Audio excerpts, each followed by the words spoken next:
तो अगर transformation of energy की बात करें तो एनर्जी का एक फॉर्म से दूसरे फॉर्म में कैसे कैसे कन्वर्जन होता है, ठीक है, इसको हम लोग थोड़ा समझते हैं। जैसे मान लो अगर हम बात करें तो किसी भी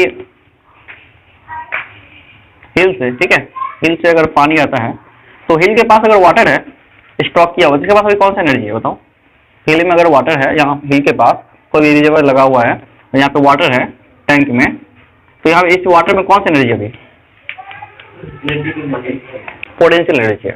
और इसका पोजीशन देखो लेवल से ज्यादा हाई है ना। ओके, फिर क्या हुआ, धीरे धीरे फ्लो होकर नीचे आएगा पानी। तो अब ये नीचे अगर फ्लो होने लगा तो इसमें कौन सा एनर्जी आएगा? काइनेटिक आएगा, क्योंकि इसमें मोशन आने लगा धीरे धीरे। इस मोशन की वजह से यहाँ पे हम रखते हैं टरबाइन, तो टरबाइन मूव कर सके, ठीक है। इस टरबाइन में अगर ये मोशन आता है तो ये मूव करता है, जिसकी वजह से बनता है इलेक्ट्रिसिटी यहाँ पे, तो ये बन जाएगा इलेक्ट्रिक एनर्जी।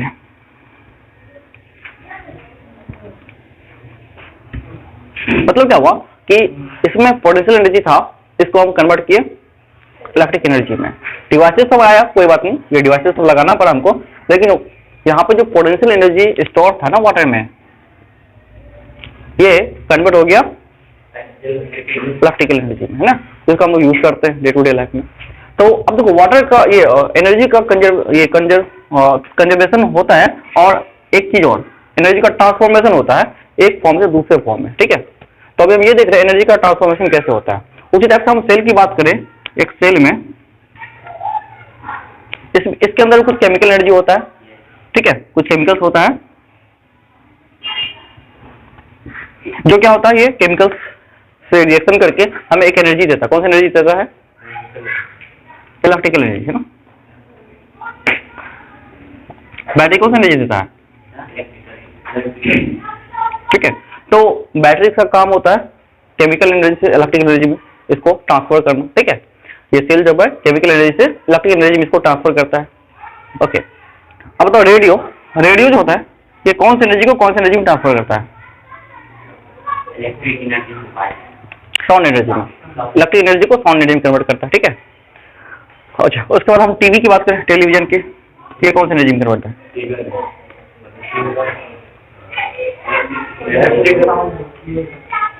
साउंड और लाइट में, है ना, कन्वर्ट करता है, ठीक है। टीवी में क्या देखते हो? साउंड और लाइट, वही चीज होता है ना। तो ये इलेक्ट्रिक एनर्जी को साउंड और लाइट में कन्वर्ट करता है, ठीक। अब अगर बात करें हम बहुत सारे सोर्सेज की, तो एक मोटर है, मोटर की बात, मोटर समझते हो क्या होता है? जो हम लोग मतलब जिससे पानी वानी यूज करते हैं ना, तो लगा होता है नॉर्मली, तो ये कौन सी एनर्जी कन्वर्ट करता है?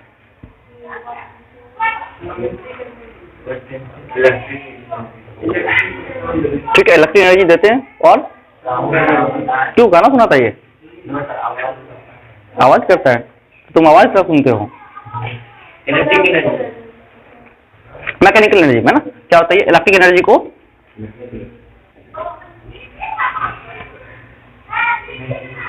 मैकेनिकल,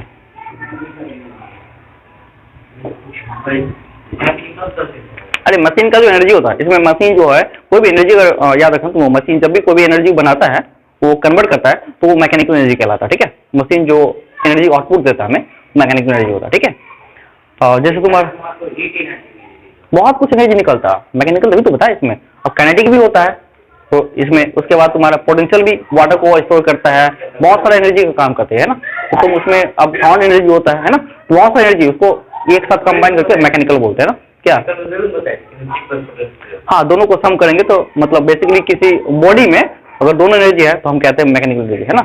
और मशीन अगर कोई एनर्जी को आउटपुट कर रहा है ना, that will be mechanical energy, ठीक है। ओके, तो ये बात तुम लोग को समझ में आना चाहिए। तो इलेक्ट्रिक मोटर जो है इलेक्ट्रिक एनर्जी से मैकेनिकल एनर्जी में ये कन्वर्ट करता है, ठीक है। बाकी में अच्छा, डायनेमो क्या करता है?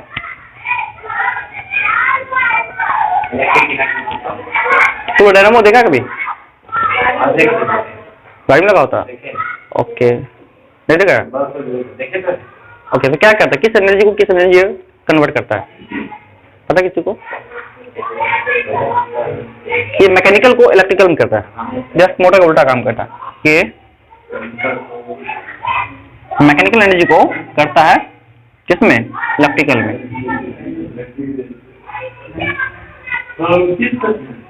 अरे वो शादी वादी में लगा होता है जनरेटर सब, है ना, उसी में होता है, डायनेमो लगा हुआ है, जनरेटर होता है ना, तो जनरेटर में मशीन स्टार्ट करके हम इसके डायनेमो को, टर्बाइन को घुमाते हैं, इसके घूमने से क्या होता है, यहाँ पे मैकेनिकल एनर्जी से इलेक्ट्रिकल एनर्जी जनरेट होता है।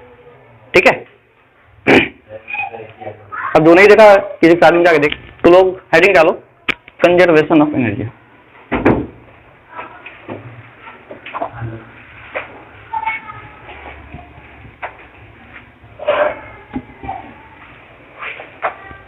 सभी ऑनलाइन वाले को सुनाई दे रहा है ना। तो एनर्जी की बात करें तो इसका सबसे मेन चीज क्या है, थीम क्या बताते हैं, energy neither created not destroyed, it can only changes from one two another format. ठीक है, ये बात है। तो क्या होता है अभी तुम लोग के लिए है ना बेसिकली, अब देखो बाद में अभी 11-12 का बच्चा आ गया, बोला अरे ये क्या बता दिए, तो गलत होते हैं ना, ऐसा कुछ नहीं होता। 11-12 में अभी तुम लोगों को बताया जाएगा कि एनर्जी को हम क्रिएट और डिस्ट्रॉय कर सकते हैं।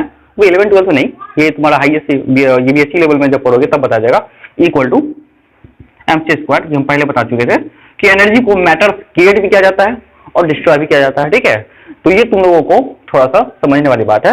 ऐसा होता है, एनर्जी मैटर से क्रिएट होता है और डिस्ट्रॉय होता है। जैसे कोई चीज को जला दिया है ना, तो उससे निकला लाइट एनर्जी, निकला ना, किसी चीज को जलाते क्या निकलता उससे, लाइट एनर्जी। एनर्जी क्या होता है, नाइदर क्रिएटेड नॉट डिस्ट्रॉय, यहाँ पे क्रिएट हो गया ना एनर्जी, किससे क्रिएट हुआ, मैटर से क्रिएट है ना, एनर्जी मैटर से क्रिएट भी होता है और कुछ डिस्ट्रैक्शन भी पॉसिबल है। ये क्या, कितने ऑब्जेक्ट, कितने मास के ऑब्जेक्ट को तुम जलाओगे तो कितना तुम्हारे पास एनर्जी आएगा। सी का वैल्यू लेते हैं हम 3 × 10⁸, तो लिख लो क्या दिक्कत है, पर सेकेंड। ठीक है, मास एम क्या, मास यूज करेगा।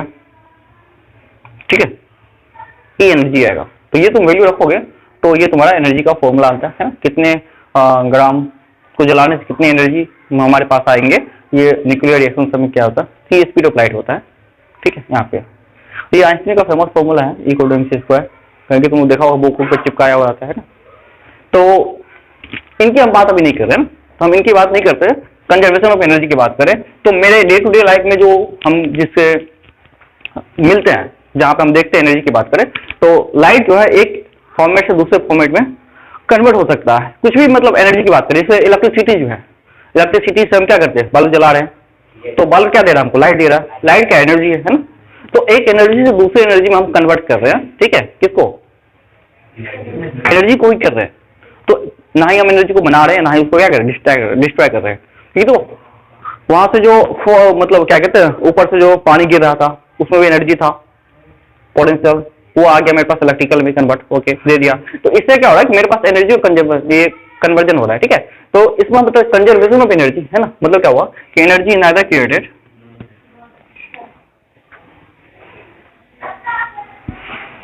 तो लोग एग्जाम में अगर यही लिखना है ना, ऐसे मत इक्वल टू mc² पर लिख देना, energy can be created can be destroyed, तो टीचर काट के 0 दे देगा। फिर देखना हमको मत कहना कि सर आपको 0 बताए थे ना, तो तुम्हारे लेवल में क्या है वो हम बता रहे हैं ना, बात समझ रहे हो ना। हाँ, और ये जो है हायर लेवल में, इसलिए हम पढ़ाते दोनों को है, इसलिए दोनों को बताना पड़ता है ना। ठीक है, energy neither created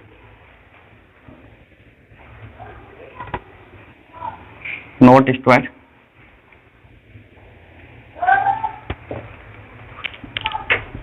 it can be changed only one to another form।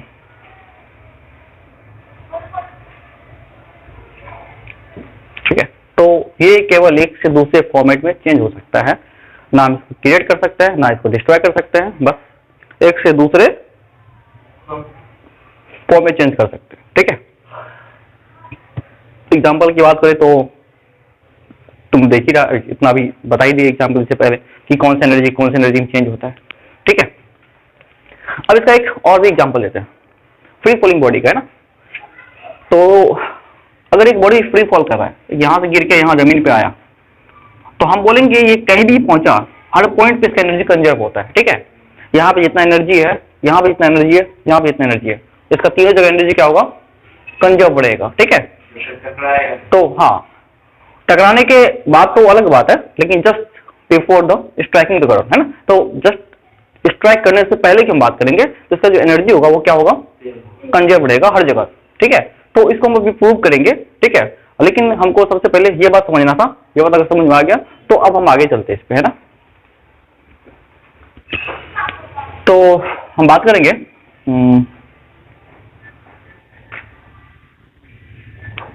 Conservation of energy of free falling body.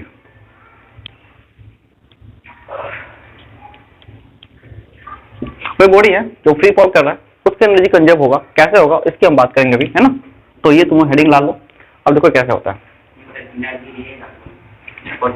हाँ, पोटेंशियल काइनेटिक होगा दो। अच्छा, कौन एक बॉडी अगर इसको गिरेगा, इसमें अभी कौन कौन सी एनर्जी है, अभी यहाँ पे है ये बॉडी, पोटेंशियल है, गिरेगा तो पोटेंशियल काइनेटिक दोनों होगा, मैकेनिकल होगा। तो वही बात करेंगे। टोटल एनर्जी की बात करें तो टोटल एनर्जी होता है कंजर्व रहेगा, हम इसकी बात करेंगे। मान लो एक बॉल यहां से गिरा ए से, ये ग्राउंड का लेवल है, यहां बी पॉइंट है, यहां सी पॉइंट है, ठीक है। तो हम तीनों जगह निकालेंगे क्या इसका एनर्जी तीनों जगह सेम है, ठीक है। एक बॉल है ये, इसका मास m है, ठीक है, ओके। यहां से इसका हाइट मानते ये x है, ये पूरा हाइट जो यहां से यहां h है, ठीक है। ये कैपिटल H मान लो या, ठीक है, h ही रहने दो। और यहां से मान लो h1 है और यहां से मान लो h2 है, ठीक है, कोई दिक्कत नहीं। ये हाइट h2 है, ये हाइट पूरा यहां से यहां h है, यहां तक कोई दिक्कत, सबको समझ में आ रहा है। एक बॉल है, पॉइंट ए पे है, इसको यहां से छोड़े और ये ड्यू ड्यू करके आगे नीचे गिर गए इस पे, तो खेलता है ना कोई बॉल है, ओके। तो ये हो गया मेरे पास h1 हाइट, ठीक है, ये h1 हाइट तक है, ठीक है। ये h2 हाइट तक है और ये पूरा बॉडी बड़ा वाला ये ऊपर में ये h हाइट पे है। तो एनर्जी एट ए पे कितना एनर्जी वो निकालते हैं एट ए पे P प्लस K कितना होगा,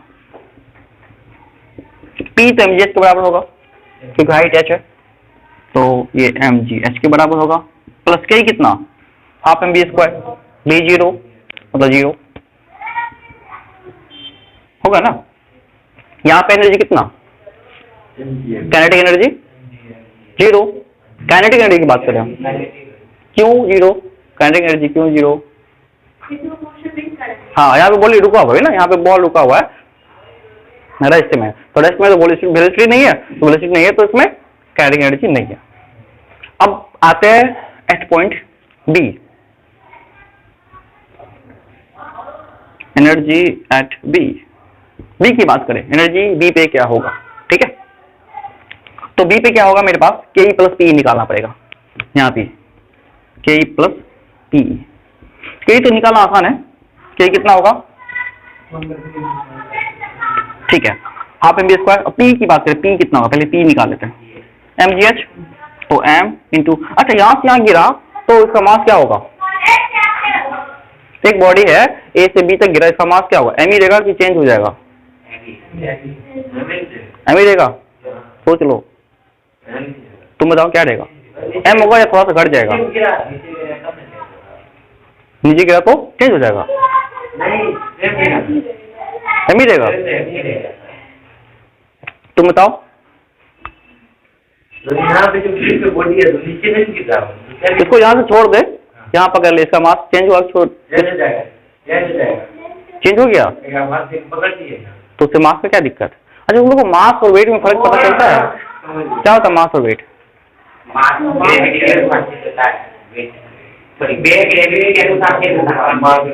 मास चेंज नहीं होता है, मास किसी भी बॉडी का क्या होता है, एक्चुअल इसका कंटेंट होता है मटेरियल का, जो किसी बॉडी का होता है वो कहीं चेंज नहीं होता है, चाहे उसको मार्स पे ले जाओ या फिर मून पे ले जाओ या फिर अर्थ पे रखो, चेंज नहीं होता है। हालांकि ये भी चेंज होता है, जब बॉडी मोशन में होता है तो उसके अनुसार ये चेंज होता है, लेकिन तुम लोगों को नहीं पढ़ना अभी, है ना, अभी क्या 12th में भी नहीं पढ़ना है, मास चेंज होता है, तुम लोगों को मास कॉन्स्टेंट लेके चलना है ना 12th तक। 12th के बाद पढ़ोगे कि बॉडी अगर मोशन में आता है तो बॉडी का मास चेंज होता है, ठीक है। कब पढ़ना ये? 12th के बाद पढ़ना, याद रखना है ना। 12th तक तुम लोग को मास नहीं चेंज करना है ना, तो ये चीज याद रखना, हम लोग मास को चेंज नहीं करेंगे, ठीक है। तो मान लेंगे यहाँ ए से बी तक जो बॉडी का मास होगा, बी पे भी वही होगा, एम ही होगा, है ना। तो बी पे लगाते हैं mgh, पोटेंशियल एनर्जी। एच कितना है? H2 है ना, यहाँ पे एच कितना है? H2 है, प्लस के। अब के की बात करेंगे, के कितना होगा? Half mv²। v तो पता ही नहीं, v तो हमको निकालना पड़ेगा। यहाँ से यहाँ तक आने में कितना v होगा? तो सबसे पहले यहाँ से यहाँ तक आने में डिस्प्लेसमेंट कितना हुआ ये बताओ। तुम बताओ क्या हुआ यहाँ से यहाँ तक आने में डिस्प्लेसमेंट बॉडी का? ए से बी तक आने में डिस्प्लेसमेंट क्या हुआ? सोच के बताओ। अरे सीधी बात है, यहाँ से बॉडी का h है डिस्प्लेसमेंट, और यहाँ से H2 है, इसमें से माइनस कर देंगे तो ये बचेगा, है ना। तो क्या होगा यहाँ से यहाँ? h माइनस H2, बॉडी का डिस्प्लेसमेंट, इतना डिस्टेंस तो बॉडी कवर किया, है ना। आ रहा समझ में ना? पक्का ना? ओके। तो यहाँ से यहाँ तक आने में body h minus H2 displacement cover करा है, ठीक है। ओके नाउ, तो अब लगा लेंगे वेलोसिटी, और यहाँ पे इनिशियल वेलोसिटी 0 था, ठीक है, और यहाँ पे कुछ ना कुछ हुआ होगा वेलोसिटी, तो वेलोसिटी इक्वल टू हमारे लिए v हुआ होगा। तो वही हमको निकालना v क्या हो यहाँ पे ना। तो हम लगा लेंगे v square equal to u² plus 2af। a को मानेंगे g और s कितना है? h माइनस H2, समझते हो ना। s क्या था? डिस्प्लेसमेंट। ओके, u तो 0 हो गया, तो बताओ v स्क्वायर कितना आया मेरे पास? 2gh माइनस H2, यही तो होगा। ओके, तो यहाँ पे रखेंगे v स्क्वायर वैल्यू, ये चीज तो हो गया मेरे पास हाफ मास तो m, v स्क्वायर जगह हम रखेंगे 2g into h minus H2। अब 2 से 2 करेगा, मल्टीप्लाई करो mg माइनस ये mgh माइनस mgh2। तो यहाँ पे जो काइनेटिक एनर्जी है बॉडी का कितना है? mgh माइनस mgh2, और ये वैल्यू यहाँ रख लेते हैं, ठीक है। कोई दिक्कत यहाँ पे? ओके, तो mgh माइनस mgh2 कट जाएगा, तो क्या हुआ? तो mgh ही तो बचा, वही तो हम कह रहे थे। यहाँ पे एनर्जी कितना था? mgh, यहाँ पे कितना हुआ? mgh। अब यहाँ भी निकालेंगे, देखो mgh ही आएगा, ठीक है। तो हर जगह बॉडी का एनर्जी mgh ही आएगा। इससे तुम क्या समझ रहे हो? रहा ना, दोनों का वैल्यू आया mgh, पोटेंशियल एनर्जी का सीधे mgh। मतलब यहाँ पे कैनेटिक और पोटेंशियल जोड़ के आया mgh। मतलब क्या हुआ कि यहाँ पे कैनेटिक और पोटेंशियल क्या था? mgh था। यहाँ पे कैनेटिक प्लस पोटेंशियल mgh होगा, यहाँ पे ke प्लस p mgh होगा। तुम ये नहीं कह सकते कि सर यहाँ पे p या ke होगा, है ना। यहाँ पे दोनों होगा, दोनों का सम जो है ना वही होगा जो यहाँ पे था। बात समझ रहे हो? क्योंकि एक बॉडी गिर रहा है तो उसमें दो एनर्जी आ रहा है, कौन कौन? के और पी, और वो दोनों हमेशा क्या होगा? फिक्स रहेगा, हमेशा जो है के प्लस पी जो है हमेशा mgh के बराबर होगा, और वही हम प्रूव करना चाह रहे हैं ना। तो यहाँ पे जो है मेरे पास mgh आया, बी पे ए पे भी mgh था, बी पे mgh। अब सी पे निकाल लेते हैं, सी पे क्या हो रहा है, ठीक है यहाँ तक। ओके, इसको मिटा दिया यहाँ तक। अब देखो एनर्जी एट सी की बात करेंगे ना, एनर्जी एट सी की बात करें तो यहाँ पे के प्लस पी की बात करेंगे, है ना। पहले पी निकाल लेते हैं, प्लस के। अच्छा, पी कितना होगा यहाँ पे? mgh। जी कितना है यहाँ पे? g होगा। h कितना है यहाँ पे? हाइट h1 है, ये हो गया मेरे पास। प्लस के निकालेंगे, अब के निकाल लेते कितना होगा? के होगा हाफ mv स्क्वायर। तो v कैसे निकालेंगे? देखो v निकालेंगे यहाँ से यहाँ तक जो बॉडी गिरा तो उसका मतलब इसका कुछ वेलोसिटी बढ़ा होगा। अच्छा बताओ, कोई बॉडी अगर गिर रहा है फ्री फॉल में तो वो यूनिफॉर्म मोशन है कि नॉन यूनिफॉर्म मोशन है? फ्री फॉल वाला बॉडी यूनिफॉर्म या नॉन यूनिफॉर्म? यहाँ से छोड़ दिया। अच्छा, तुम समझते यूनिफॉर्म नॉन यूनिफॉर्म मोशन क्या होता है? क्या होता है नॉन यूनिफॉर्म मोशन?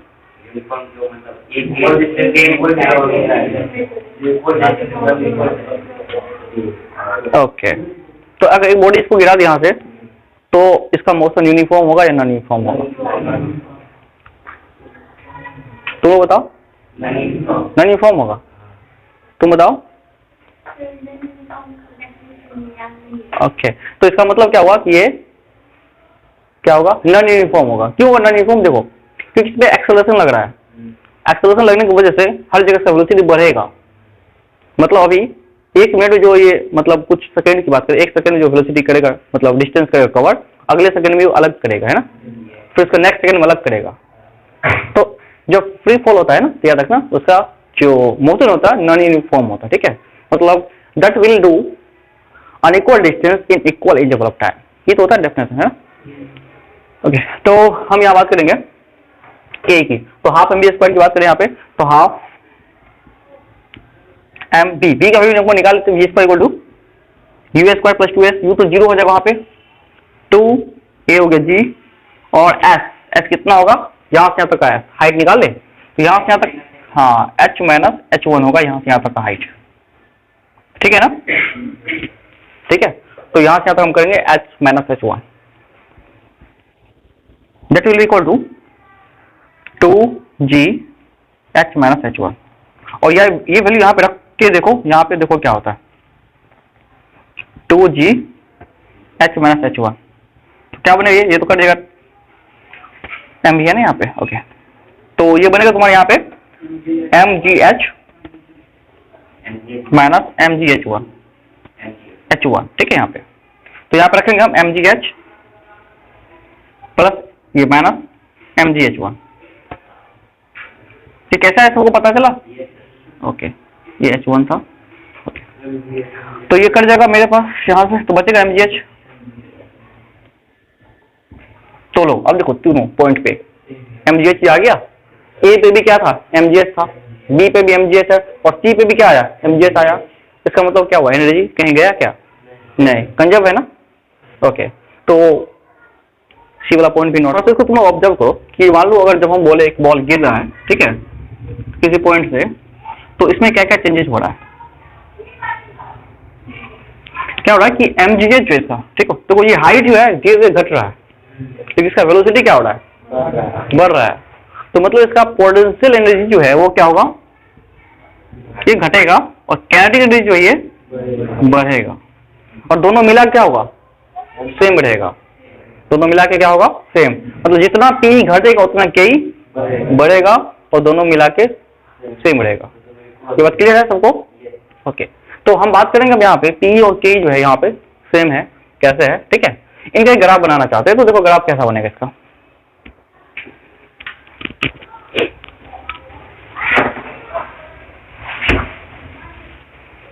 तो बुक में दिया हुआ है यहाँ पे ऐसा बनता है, ऐसा कुछ न कुछ ऐसा बनता है ना, और कुछ न कुछ एक ऐसा बनता है, ठीक है, ग्राफ। तो कभी कभी ऐसा ग्राफ दिया रहेगा तो वो घबराना मत, है ना, इस ग्राफ से घबराना नहीं तुम लोग को।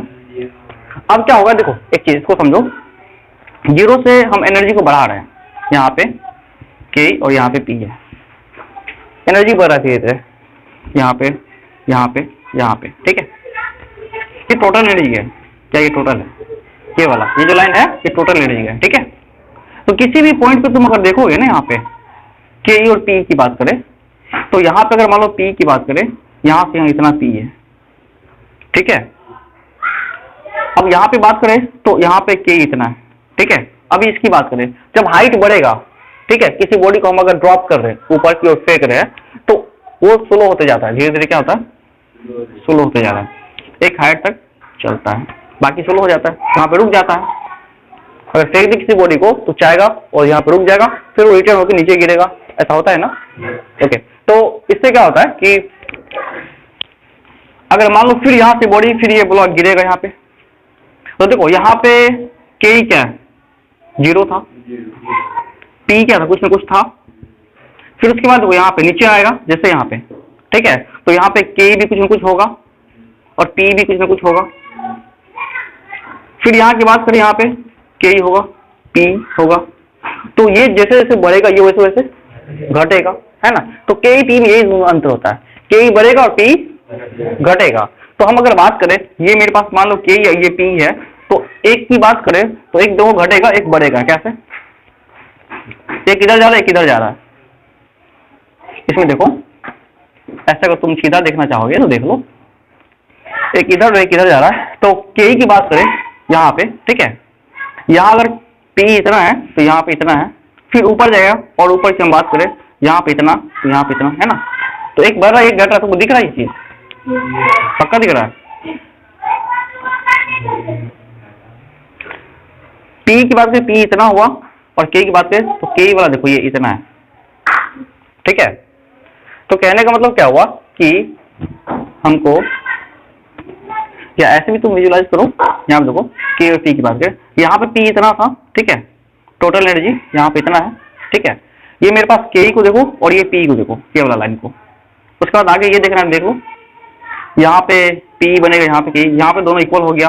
फिर आगे चलो अब यहाँ पे, ठीक है, तो एक इतना पे एक इतना पे, फिर आगे चले तो एक इतना पे कितना पे, फिर आगे चले तो अब देखो यहाँ पे, ठीक है, एक तो कंप्लीट हो गया, हाइट पे आ गया, एक यहाँ पे आ गया, ठीक है। तो मतलब कहना क्या हुआ कि एक अगर 0 हो गया तो दूसरा क्या हुआ?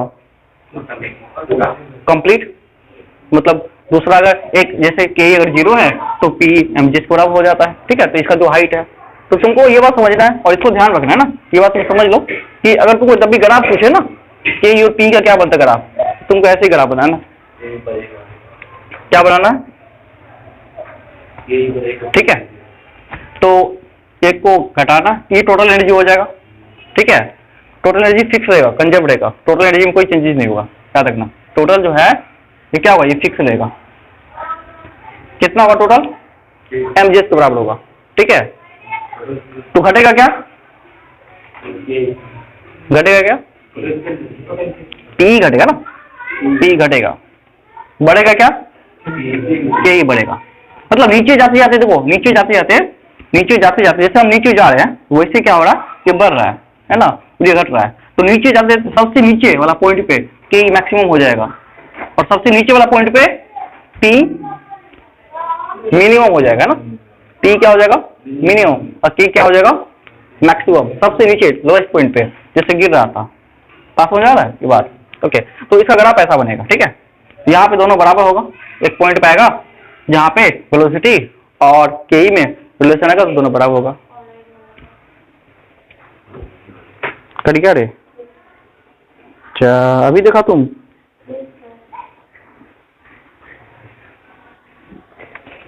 ये सब बोलेगा जा तो पूरा कट गया, क्लास ही खत्म हो गया। तो कटा भाई? हाँ थोड़ा लेट से कटा होगा।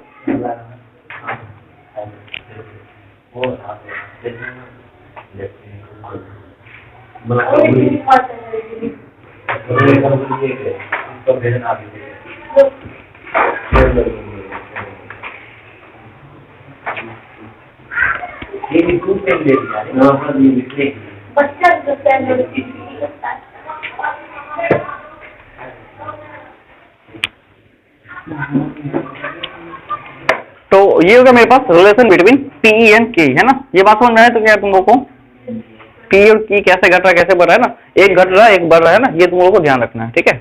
जैसे जैसे एक घटेगा वैसे वैसे एक बढ़ेगा, ठीक है। तो जैसे ये घट रहा है ना वैसे ये बढ़ रहा है, ऐसे तुमको ध्यान रखना है। ये घट रहा है और ये बढ़ रहा है ना, ये तुम लोग को रिलेशन याद है। एक घट रहा है ये बढ़ रहा है, एक घट रहा है एक बढ़ रहा है ना।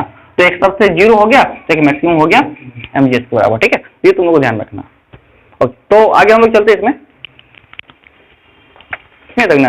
तुम बोलती पूरा खत्म कर दी? Yes sir. चलो ठीक है। देखो पावर क्या होता है, तो पावर पता है? पावर क्या होता है? रेट ऑफ डूइंग वर्क, है ना। क्या होता है ये? Rate of doing work. नहीं, काम करने की क्षमता पर unit time. It means power equal to हम बात करें तो W/T, वर्क अपन टाइम, ठीक है। अब इसकी बात करें, अब दूसरी बात देखो, इसका जो यूनिट होता है पावर का, ऐसा यूनिट वो होता है वाट। इसको W से नोट करते हैं, ठीक है। उसके बाद 1 HP इक्वल टू होता है 746 वाट। HP मतलब हॉर्स पावर। जैसे इंजन से नापते हैं कितने हॉर्स पावर है, पहले के इंजन को हॉर्स पावर नापा जाता है, एक इंजन का कितना हॉर्स के पावर के बराबर है ना। तो ये हो गया 1 HP इक्वल टू 746 वाट होता है।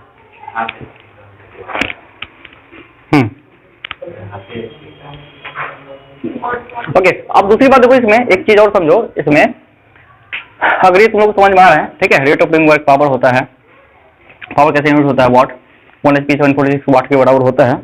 तो तुम लोग एक चीज और समझे इसमें, क्या कि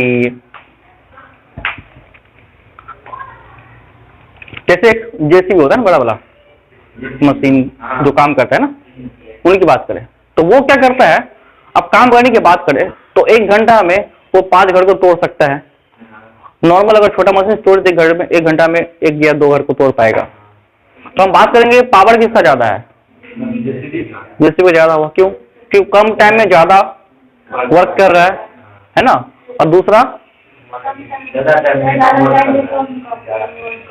वर्क कर रहा है। तो इट मीन्स क्या हुआ कि पावर को देखने के लिए हमको टाइम और वर्क दोनों को चेक करना पड़ेगा, ठीक है, बात समझ रहे हो, तभी हमको पावर के बारे में पता चलेगा। ठीक है, तो तुम कह सकते हो पावर इक्वल टू क्या होगा तुम्हारा, ये work equal to power into time. अब वर्क कोई भी हो सकता है, तुम पावर इक्वल टू ये भी लिख सकते हो क्या, ½mv²/t, ये भी लिख सकते हो। क्यों? वर्क है, कौन सा वर्क है, कैनेटिक एनर्जी है, अपन टाइम कर सकते हो, या फिर T इक्वल टू mgh/t भी कर सकते हो। ठीक है, अच्छा ये बात तो बात की है। पावर क्या होता है, पावर इक्वल टू होता है फोर्स इंटू वेलोसिटी। ये कैसे होता है देखो बताते हैं। ये तो डिफाइन किया गया, ये मत पूछना था कैसे आया, ये तो डेफिनेशन है कि मतलब हम लोग बनाएंगे पावर को इस टाइप से, रेट ऑफ बीइंग वर्क होगा उसको पावर कहेंगे, ये हम लोग बना चुके हैं, क्या एक डेफिनेशन, ठीक है, तो याद रखें तुम लोग को। और ये कैसे आता है इसको देख लो तुम लोग, फोर्स इंटू वेलोसिटी कैसे होता है, power, okay, T equal to होता है W/T। तो W क्या होता है, work, force into displacement upon time, है ना, work 1 force into displacement work upon time.